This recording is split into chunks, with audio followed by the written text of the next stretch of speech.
Good morning. You're watching World News, and I'm your host, Klaudia Czerwińska.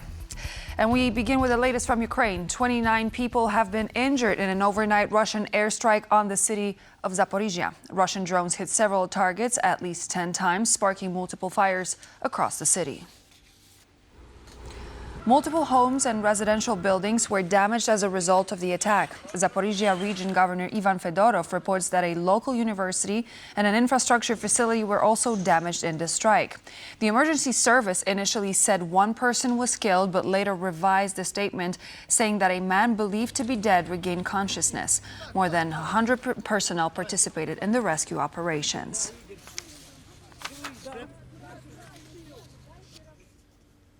The minerals deal between the United States and Ukraine will strengthen the economic partnership between the two countries, U.S. State Department spokesperson Tammy Bruce told reporters at the White House. Her comments come after the two sides signed an agreement late on Wednesday. It is a terrific deal. I think that it is, and again, it's the U.S.-Ukraine Reconstruction Investment Fund, and it involves much more than just the critical minerals. I think some of the certainly what I think Ukraine understands and what we intend is that this is not just a financial arrangement. This is a bonding between two countries that will make a difference for a nation, certainly in Ukraine's situation where they have a friend, and the rest of the world will notice that when you have a friend like the United States and when we are in business with you and in your nation, it creates a stronger national security for everyone involved. And certainly in this case, when it comes to the profits that are generated, that is then reinvested into Ukraine for the rebuilding dynamic that is going to obviously have to happen. It's a time where, as the secretaries noted just a few days ago, as I mentioned to you, as a matter of fact, on Tuesday, that it's time for both of the nations involved in this conflict to come up with concrete proposals about how this conflict ends. And this relationship now with Ukraine reinforces the commitment of the United States to that nation. It's for the world, it's better off. It also reminds the American people and the world that support of another country can take many forms, and that national security can be reinforced in many different ways. And that's what this arrangement accomplishes. Ukrainian President Volodymyr Zelensky spoke about the newly signed minerals deal between Kyiv and Washington in his most recent nightly address. The agreement has undergone significant changes in the preparation process. It is now truly an equitable agreement that creates substantial investment opportunities in Ukraine.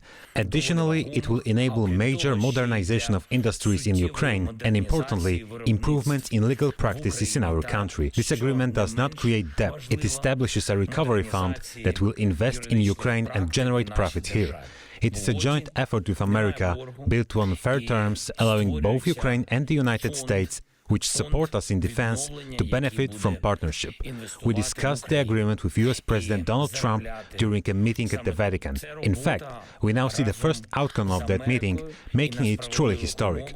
We eagerly anticipate further results from our discussion. It was a meaningful and highly productive conversation, with every minute utilized to its fullest. I extend my gratitude for this and once again thank both the Ukrainian and American teams for their professional work. According to U.S. Vice President J.D. Vance, Russia's war in Ukraine is not going to end anytime soon.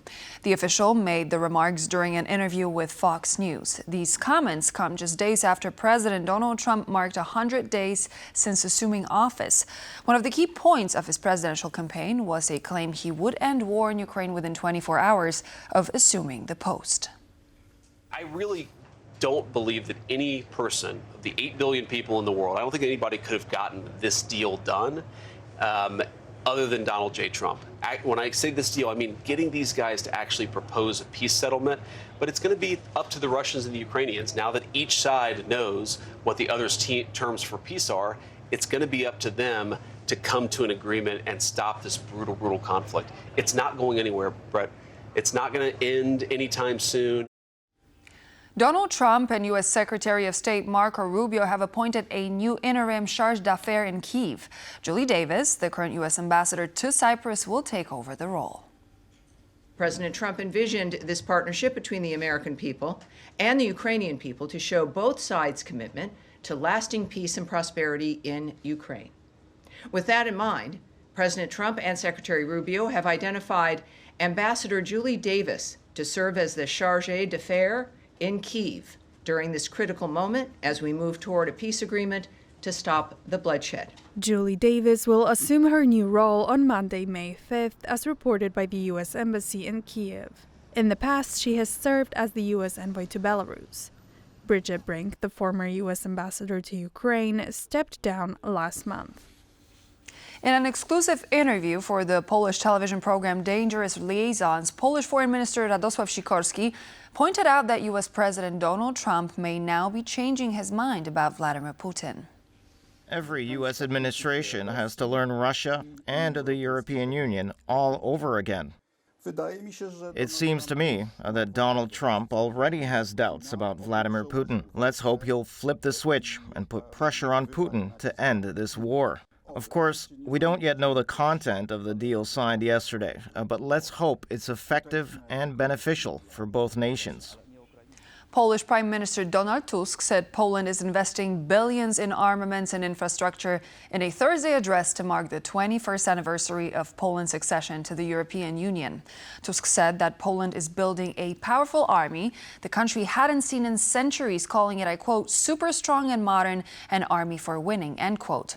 The head of government also said that Poland's voice now sounds the strongest it ever has in Europe. Poland is heard and respected, without which nothing can be settled on the continent, the Prime Minister emphasized. Paying homage to Bolesław the Brave, we're introducing the Piast Doctrine of regional power, the strongest economy, the strongest army, the strongest voice in Europe. We're investing billions in armaments and infrastructure. We'll not hesitate to favor Polish companies on this occasion. Economic nationalism is really not a bad thing. We're creating an army that Poland has not had for centuries, super strong and modern. An army built to win. And Poland's voice in Europe, it has not resounded so strongly since time immemorial. Polish presidential candidate Karol Nawrocki, backed by Poland's largest opposition party, Law and Justice, paid a visit on Thursday to the White House, where he met with U.S. President Donald Trump and Secretary of State Marco Rubio. Nawrocki did not hold meetings with U.S. officials, but he was welcomed into the Oval Office by Donald Trump, where the two posted for a photo together.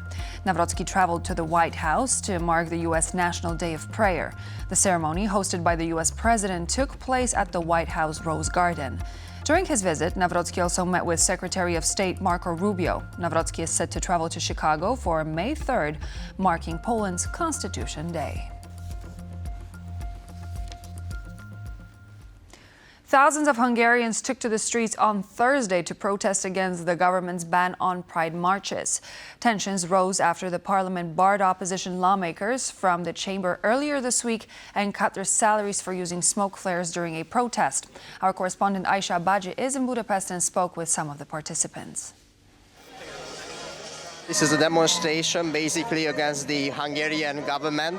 This is against the recent law which will restrict further demonstrations, but basically it is also against the huge amount, the enormous corruption that is in Hungary, in the Hungarian politics, and obviously, so this is the demonstration against the party Fidesz and the Prime Minister Orbán Viktor, the leader of Hungary. There's a lot of reasons to be here, but mostly I'm here to just feel that I can do something and not just sit at home and wait, I don't know for what. And now there's just this sentiment, which is good but dangerous at the same time, that in 26 there's going to be a change. But I don't think that's enough, because if that's all, if politics is just like that, we just wait for the next one, then there's not going to be any democratic process. The law banned the Pride rally, but in fact, it's about outlawing more than that. In essence, it's about providing the legal basis for banning anti-regime, anti-government demonstrations in the future. Fundamentally, it's a technical law allowing for the use of Chinese-style facial recognition technologies against participants in banned demonstrations. We want to see such a law repealed. It's almost time for 135 cardinals to gather in the iconic Sistine Chapel to choose the new pontiff. But this age-old tradition will not come without certain challenges, as the Church itself is facing an array of issues. What is the conclave going to look like, and who could become the next Bishop of Rome? Following Pope Francis' death and funeral, a period known as sede vacanta begins, leaving the seat of St. Peter and the papal throne empty for the time being. However, on May 7th, 135 cardinals from around the world will come together in the iconic Sistine Chapel, the heart of the Vatican, to choose a new pontiff. As the so-called princes of the Church gather, experts say the cardinals face a challenging task. Cardinals are of all the world, of different cultures. They have to reconcile their different perspectives and choose someone who will answer the needs of the Church in the best way possible. With there being no official candidates, the cardinals will vote daily until one of them receives a two-thirds majority of votes required to elect Francis' successor. Potential choices include Pietro Parolin, a continuity candidate and close to the late Pope, Cardinal Ambongo, a leading African voice who could be the first African Pope, and Cardinal Tagle, the Asian Francis, known for his focus on social issues. Some theological experts suggest the new Pope could bring a fresh perspective to the ancient institution. I expect someone new. Someone who will not follow the path of Benedict XVI nor Francis. If there is a person to be somehow followed, my expectation would be John Paul II. However, he was quite unique. As the conclave begins, the cardinals will have to address an array of issues which confront the Church and the new pontiff. The problem of child abuse, or the problem of financial problems of the Church. Some others will say the problem of evangelization, to give hope for people all over the world. There is a problem of secularization. As the faithful gather in St. Peter's Square, expectations are high for a swift election. Throughout history, conclaves have lasted anywhere from 25 hours to 3 years, with the longest modern election taking 5 days in 1903. This papal election, however, may take longer than recent ones. I'm not expecting any fast election. I think there will be a lot of prayer and discernment during conclave. After mourning the loss of their Pope, Catholics worldwide now await as the cardinals enter the Sistine Chapel, eager to see who will emerge as the new Pope to lead the 1.4 billion faithful. Sasha Farbach, TVP World.